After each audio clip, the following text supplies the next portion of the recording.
인류의 역사는 전쟁의 역사라고 이렇게 말할 정도로 끊임없이 전쟁이 계속해서 역사 속에서 지속되어졌던 것을 알 수가 있습니다. 지금의 러시아와 우크라이나도 마찬가지로 그 전쟁의 역사의 한 페이지를 지금 쓰고 있는데, 최후의 승리가 의의 편에 있도록 위에서 기도해 주시고, 또 더 나가서 이번에 이 전쟁을 통해서 전 세계가 주목하는 가운데 정말 좋은 교훈이 남는 이런 전쟁이 될 수 있기를 간절히 축원합니다.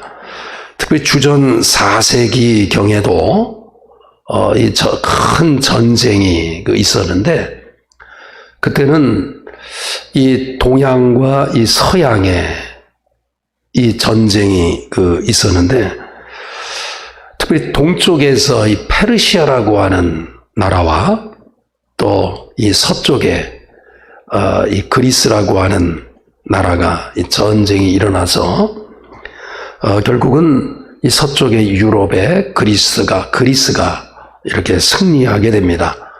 그래서 이 그리스가 승리하고 난 이후에 이 그리스의 안에 여러 이 도시 국가가 서로 이렇게 형성하고 있었는데, 서로 주도권 싸움으로 이 도시가 서로 주도권 싸움을 이렇게 하다가 결국은 이 그리스가 피폐해지기 시작합니다. 우리가 아는 대로 아테네, 그리고 스파르타 전쟁이라든지 스파르타 테베 전쟁이라든지 이렇게 그 그리스 안에서 이 도시와 도시끼리 계속해서 뭔가 주권 전쟁이 일어남으로 인해서 그리스가 점차 이렇게 피폐해지게 됩니다.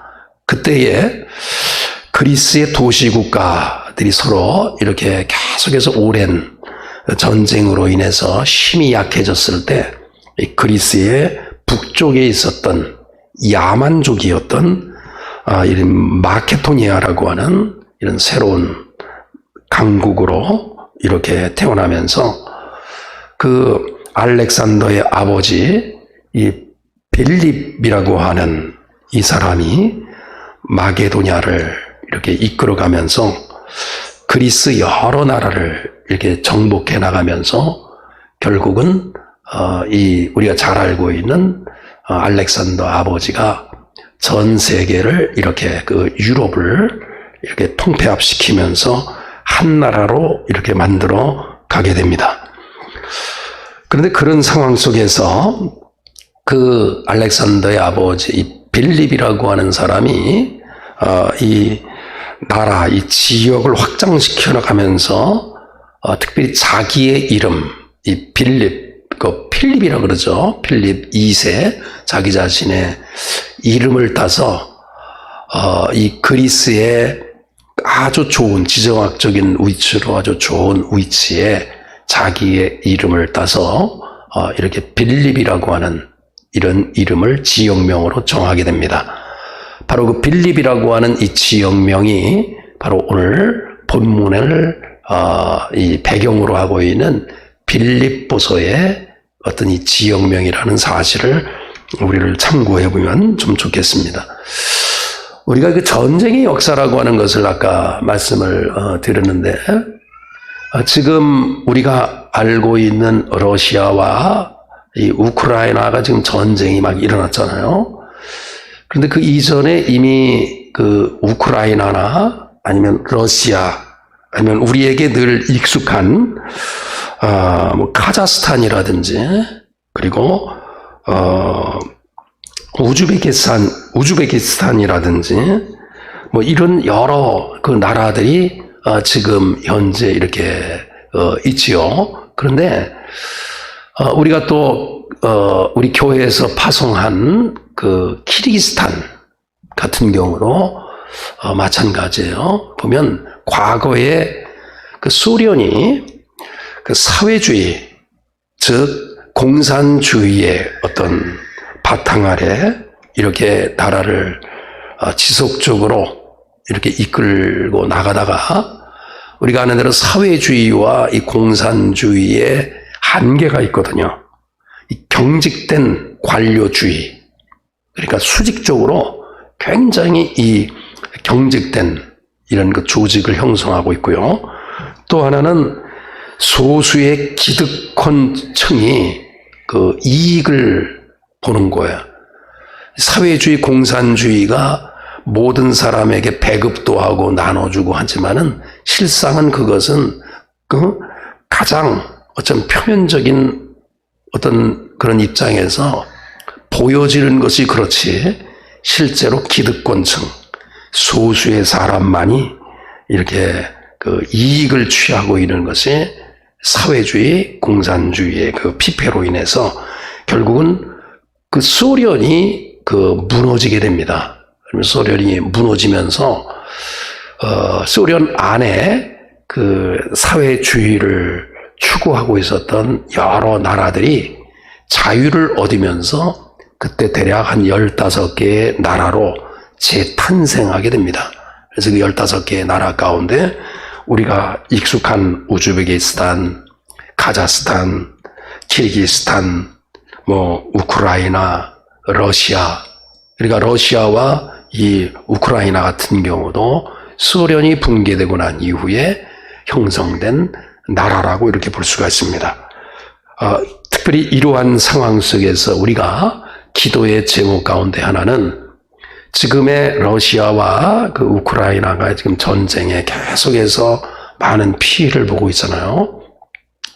빨리 전쟁이 종료될 수 있도록 위해서 기도해 주시고, 또 하나의 기도의 제목은 우리의 싸움은 이 땅의 사람들과 대항해서 이렇게 러시아와 우크라이나와 같이 이렇게 싸우는 싸움이 아니라 우리의 싸움은 공중 권세를 잡은 악한 영과 그의 쫄개들이 이 세상에 어두운 그 세력들이, 그 쫄개들이 다스리고 있는데 그 악한 영과 그 쫄개들과의 이 싸움이 우리들의 싸움이라는 사실을 깨달으셔서 우리 믿음의 성도들은 지금도 영적 전투로 지금 사단과 그의 쫄개들이 가지고 있는 어둠의 세력과의 전쟁을 위해서 우리가 늘 기도해서 최후의 승리는 의에 있도록 위해서 그렇게 기도해 주시기를 간절히 축원합니다.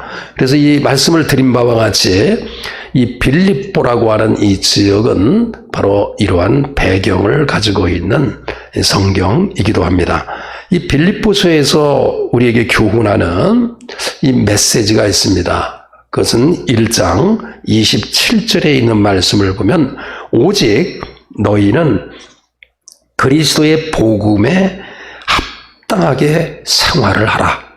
그러니까 그리스도 복음에 합당한 생활을 하라. 그러니까 예수 그리스도의 가르침, 그 가르침에 합당한 생활을 하라 라고 하는 이런 메시지를 품고 있는 것이 이 빌립보서에 기록되어 있는 말씀입니다. 우리가 이 빌립보라고 하는 것은 역사적으로는 그런 배경이 있지만 이 사도 바울이 유럽 땅에서 최초로 세운 이 교회가 바로 이 빌립보 교회이기도 합니다. 바울이 2차 전도 여행 때 빌립보에서 머물기도 하고 또 3차 전도 여행에서는 2차례에 걸쳐서 짧게 머문 곳이기도 합니다. 우리가 빌립보 교회에 하게 되면 여러 가지의 특징을 잡을 수 있는데 그 중에 첫 번째의 이 특징은 유럽 최초의 교회라는 거예요. 그래서 사도행전 16장 11절 이하에 보면 이 바울과 실라와 이 디모데가 제2차 전도 여행 때 드로아, 그러니까 그 지금의 이 동양이죠, 터키에서 그 사모드라게 섬을 거쳐서 네아폴리에 이르면서 그 네아폴리에서 얼마 떨어지지 아니한 이 빌립보에 들어가서 수일간 복음을 증거하게 됩니다. 그래서 그 복음을 증거하면서 그때의 은혜를 받은 이러한 사람들이 형성한 교회가 바로 빌립보 교회라는 것입니다. 그리고 이 빌립보 교회의 이 특징 가운데 하나는 유럽의 최초의 교회인 동시에 유럽에서 처음으로 이 구원자 되시는 예수 그리스도가 어떤 분인가, 그를 믿게 됐을 때 어떤 일이 일어나는가에 대한 외침을 한 이런 그런 곳이기도 합니다. 특별히 빌립보에서 복음을 전도하면서 귀신 들린 여종을 치유했었던 그런 일이 있었는데, 그 일로 인해서 그 돈벌이를 하고 있었던 이 귀신 들린 여종의 그 주인의 여러 가지 압박과 또 그들로 인해서 감옥에 갇히는 일이 있었습니다. 그러나 옥문이 열리는 기적을 체험했고, 그 당시에 옥문이 열리는 가운데 간수가 그 모습을 바라보면서 내가 어떻게 해야 구원을 얻을 수 있습니까? 라고 하는 이 질문에 주 예수를 믿으라. 그리하면 너와 내 집이 구원을 얻으리라. 그래서 주 예수 그리스도를 믿을 때 어떻게 되는가를 처음 선포한 이러한 교회이기도 합니다. 그리고 이 빌립보 교회는 아주 특징 가운데 하나가 사도 바울과 그의 일행이 이렇게 전도 사역을 할 때 물심양면으로 굉장히 협력한 교회이기도 합니다. 마게도냐를 떠날 때도 이렇게 물질로 후원을 하고, 데살로니가에 있을 때도 물질로 후원을 하고, 또 지금 이 빌립보서라고 하는 것은 옥중에서 쓴 편지거든요. 이 옥중에 있을 때도 자신들의 지도자인 에바브로 디도편에 의해서 위문품을 보내주는 일도 했습니다. 실제로 바울이 예루살렘의 가난한 성도를 위해서 그가 설립한 교회들에게 헌금을 모을 때도 굉장히 열심을 다한 이러한 교회이기도 합니다. 그래서 이 빌립보 교회는 이러한 배경을 가지고 있는데, 이제 감옥에 있었을 때 이 빌립보 교회에 대한 소식을 듣고 그 에바브로 디도 편에 이 편지를 보내면서 이 편지의 주된 내용은 주 안에서 항상 기뻐하라. 내가 말하노니 기뻐하라. 그러니까 이 복음에 합당한 생활을 하는 데 있어서 오늘 본문에 있는 말씀 몇 가지로 교훈하는데, 첫 번째가 주 안에서 항상 기뻐하라고 하는 것입니다. 다시 말하노니 기뻐하라는 것입니다. 우리가 이 땅에 살아가면서 우리에게 주어진 이 상황 속에서 우리가 여러 가지의 어려운 일들이 많이 있습니다. 그럼에도 불구하고 항상 기뻐하라고 하는 것, 정말 삼척동자라 할지라도 이 땅에 살아가면서 항상 기뻐할 수 없다는 것을 알아요. 항상 기뻐할 수가 없어요, 이 땅에서의 삶은. 그러나 성경에서 말씀하고 있는 이 교훈이 주 안에서 항상 기뻐하라는 것입니다. 항상. 이 항상이라고 하는 말은 어떠한 상황 속에서도 항상 기뻐하라는 말입니다. 그러면 항상 기뻐할 수 있다고 하는 이 뒷배경에는 어떤 근거가 있을까? 항상 기뻐할 수 있는 것은 예수 그리스도가 구원자이시고, 예수 그리스도가 우리의 삶의 주인이고 구세주라고 하는 사실을 믿고 그분의 섭리와 그분의 인도하심을 믿을 때 그 어떤 상황에서도 기뻐할 수 있다는 것입니다. 그래서 바울의 이 삶의 현장은 지금 감옥에 있어요. 그럼에도 불구하고 기뻐하라고 교훈하는 이 메시지가 우리에게 큰 의미로 와 닿습니다. 이 바울이 기록한 이 빌립보서의 가장 큰 특징 가운데 하나는 기쁨의 삶을 요구합니다. 그래서 기쁨이라고 하는 단어가, 또 기뻐하라고 하는 이 단어가 합쳐서 대략 한 15번 이상이 계속해서 반복됩니다. 4장 속에 기뻐하라, 기뻐하라, 기뻐하라. 계속해서 기뻐하라고 하는 이 메시지가 바로 빌립보서의 주제로 남고 있는 것을 알 수가 있습니다. 인간적으로 특별히 이 바울의 입장에서 볼 땐 아주 가장 고독한 이런 상황이었는데, 이 기쁨으로 살라고 하는 이 강조하는 이 내용 속에는 바로 기쁨의 근원 되시는 예수 그리스도를 구원자로 섬길 때 우리가 기뻐할 수 있다는 것입니다. 그래서 오늘 본문에 있는 말씀에서 보면 주 안에서 항상 기뻐하라. 내가 말하노니 기뻐하라. 저와 여러분에게 있어서 이 땅에 살아가면서 항상 기뻐할 수 있는 길은 주 안에서 기뻐할 수 있음을 믿으셔서 항상 어떠한 상황 속에서도 여러분이 기뻐할 수 있는 여러분 될 수 있기를 간절히 축원합니다. 그리고 두 번째로 보면은 너희 관용을 모든 사람에게 알게 하라. 이렇게 돼 있어요. 너희 관용을 모든 사람에게 알게 하라. 이 관용이라고 하는 이 단어가 여러 가지의 어떤 의미를 포함해요. 이 관용이라고 하는 말은 남에게 선을 베풀라, 이런 느낌으로 여러분 와닿으시나요? 지금 사도 바울이 빌립보 교회를 향해서 첫 번째가 주 안에서 항상 기뻐하라. 다시 말하노니 기뻐하라. 여러분의 삶 속에 이 어두움의 그림자가, 슬픔의 그림자가, 눈물의 그림자가 사라질 수 있기를 간절히 축원합니다. 그러면서 두 번째 바로 관용을 베풀라 그랬어요. 너희 관용을 모든 사람에게 알게 하라. 너희 관용을 모든 사람에게 알게 하라. 그런데 이 관용이라고 하는 것은 인내, 아니면 양보, 온화, 친절, 유순, 자비, 온유, 아량, 관대함, 이런 말을 포함하고 있는 것이 관용이라는 말이에요. 그런데 이 관용이라고 하는 것은 첫 번째에 주 안에서 항상 기뻐하라. 먼저 내 안에 기쁨을 소유하지 아니하면 다른 사람과의 관계에 있어서 이 관용이 나타나지 않는다는 거예요.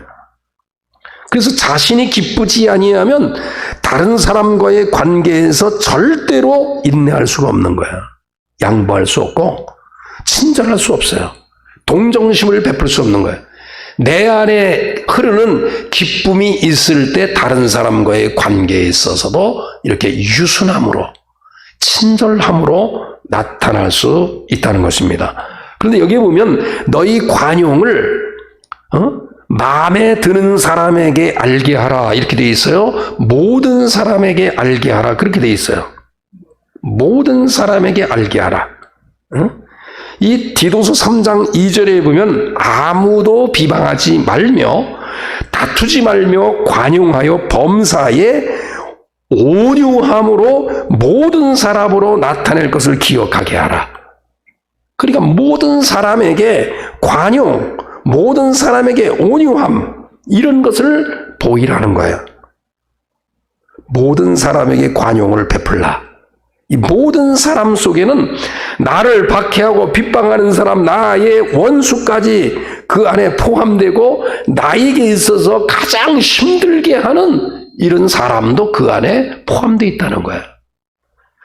실제로 여러분이 베드로전서 2장 18절에 보면 그 종과 주인의 관계, 이 종은 이 주인과의 관계에 있어서 늘 불편한 이런 관계일 수밖에 없는 거예요. 그런데 이 불편한 관계의 이 종과 주인의 관계 속에서 특별히 베드로가 그 당시에 종들에게 한 말이 있어요. 주인 가운데 까다로운 종, 너에게 불편함을 주는 그 종, 그 종에게까지도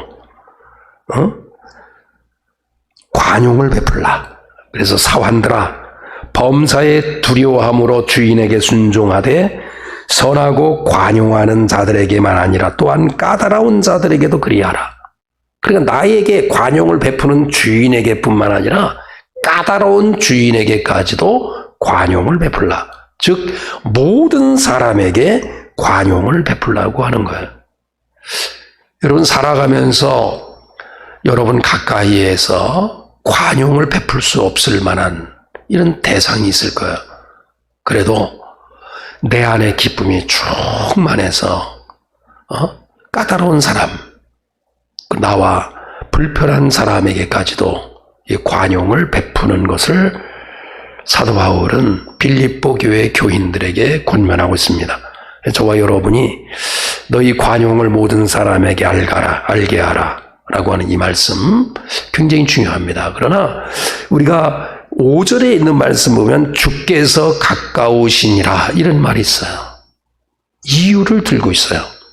너희 관용을 모든 사람에게 알게 하라. 주께서 가까우시니라. 이 주께서 오신다 이런 말이 아니에요. 주께서 지금 가까이 계신다 이런 의미로 번역이 된 겁니다. 그러면 주께서 가까이 계시다고 하는 이 말은 뭐냐면 종말론적 어떤 윤리관을 이야기해요. 그러니까 왜 우리가 사람에게 관용을 베풀고 왜 사람에게 이렇게 잘해야 되는가? 왜 원수로 사랑해야 되는가? 지금 오늘 이 시간, 오늘 마지막이라고 생각한다고 하면 미워할 사람이 없고, 오늘 내가 죽음 앞에 서 있다고 하면 미워할 사람이 없는 거예요. 다 관용을 베풀 수 있는 거예요. 저희 아버님이 그렇게 그 어머님에게 이렇게 표현적으로 따스하게 이렇게 표현하는 분은 아니세요. 근데 맨 마지막에 우리 아버님이 그 하나님의 부르심을 받기 전에 어머니를 이렇게 부르더래요. 손짓하면서 이렇게. 그래서 그 어머님이 저희 아버님 곁으로 가니까 당신이 세상에서 제일 아름답다고, 당신이 세상에서 가장 예쁘다고 그렇게 말씀하시더래요. 이게 바로 뭐냐면 죽음 앞에 있을 때 내가 오늘 마지막 날이라고 한다고 하면 그 누구도 포용할 수 없는 사람이라 할지라도 포용하고 관용할 수 있다는 거예요. 주께서 가까우시니라. 오늘이 내가 마지막 날이라고 하면 그 어떤 사람과 원수가 되며 그 어떤 사람과 관계 속에서 원수지고 살아가겠습니까? 우리가 모든 사람에게 관용을 베풀 수 있는 여러분 될 수 있기를 간절히 축원합니다. 그러면서 6절에 보면 아무것도 염려하지 말라. 아무것도 염려하지 말라.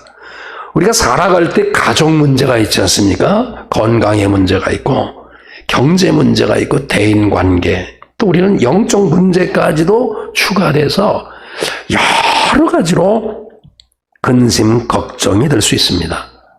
또 우리에게 들려지는 악한, 흉한 소문이 있을 수 있어요. 그러나 이런 상황 속에 있다 할지라도 우리는 아무것도 염려하지 말아야 돼요. 왜냐하면 그 어려움과 여러 가지의 힘든 그 사건 속에서 하나님께서 하실 어떤 계획을 기대하는 거예요. 모세가 홍해 바다를 앞두고 있을 때 그가 믿음의 말을 했어요. 홍해 앞에 뒤에는 적군이 쫓아와서 죽을 수밖에 없는 운명 속에 있을 때 홍해 바다 앞에서 한 말이 있어요. 백성들을 향해서 이렇게 외쳤어요. 가만히 서서 여호와께서 오늘날 너희를 위하여 행하시는 구원을 보라. 내 앞에 홍해 바다가 있어서 건널 수 없는 이러한 막바지에 있을 때 모세는 그 어려움과 그 두려움 속에서 잠잠히 우리가 서서 여호와께서 하시는 구원의 역사를 보자라고 그렇게 이야기합니다. 그래서 저와 여러분에게 있어서는 아무것도 염려하지 말고 다만 모든 일에 기도와 간구를 해라. 우리가 모든 일에 아무것도 염려하지 않을 수 있는 이 비결은 기도와 간구하는 것입니다. 항상 기뻐할 수 있는 해결책, 바로 그 해결책은 기도와 간구입니다. 너희 구할 것을 감사함으로 하나님께 아뢰라. 우리가 간구하고 기도할 때 감사함으로 하나님 앞에 아뢰 수 있는 것은 하나님의 뜻과 하나님의 섭리가 전적으로 이 고난과 어려움 속에 있다고 하는 것을 믿을 때 감사할 수 있는 거예요. 여러분, 아무것도 염려하지 않기를 간절히 축원합니다. 아무것도 염려하지 않을 수 있는 비결은 기도와 간구인데, 기도와 간구를 하되 항상 감사함으로 하나님께 아뢰는 기도가 있을 때 여러분의 삶 속에 그 염려가, 여러분의 문제가 해결될 줄로 믿습니다. 그래서 7절에 보면 그리하면 모든 지각에 뛰어난 하나님의 평강이 그리스도 예수 안에서 너희 마음과 생각을 지키시리라. 그러니까 이와 같이 기도와 간구할 때 염려가 사라짐으로 인해서 내 안에 하나님께서 허락하시는 평강이 있다는 거예요. 이 평강이 있을 때, 다시 말하면 항상 기뻐하라 그랬잖아요. 기쁨이 있을 때, 이 평강이 있을 때 가장 우리의 삶 속에서 상황과 여건 속에서 흔들릴 수 있는 것이 바로 뭐냐면 마음과 생각이에요. 이 마음과 생각은 항상 건강의 문제 때문에 흔들리고 물질의 문제 때문에 마음과 생각이 항상 흔들려요. 우리가 가족의 문제, 대인관계, 여러 가지 어려움의 문제는 우리의 생각과 우리의 마음을 흔들어 놓습니다. 그러나 하나님께서 주시는 평강과 또 그로 인해서 나에게 있는 기쁨이 있다고 하면 바로 그 기쁨이, 그 평강이 여러분의 생각과 마음을 지켜주신다는 것입니다. 오늘 저와 여러분에게 있어서 마음과 생각, 외부적인 환경에 의해서 늘 공격받을 때 약해지기 쉬운 마음, 이 생각, 이러한 약한 속성을 가지고 있는 저희들에게 기도와 간구를 통해서 하나님의 평강이 여러분 마음과 생각을 지켜주시기를 간절히 축원합니다.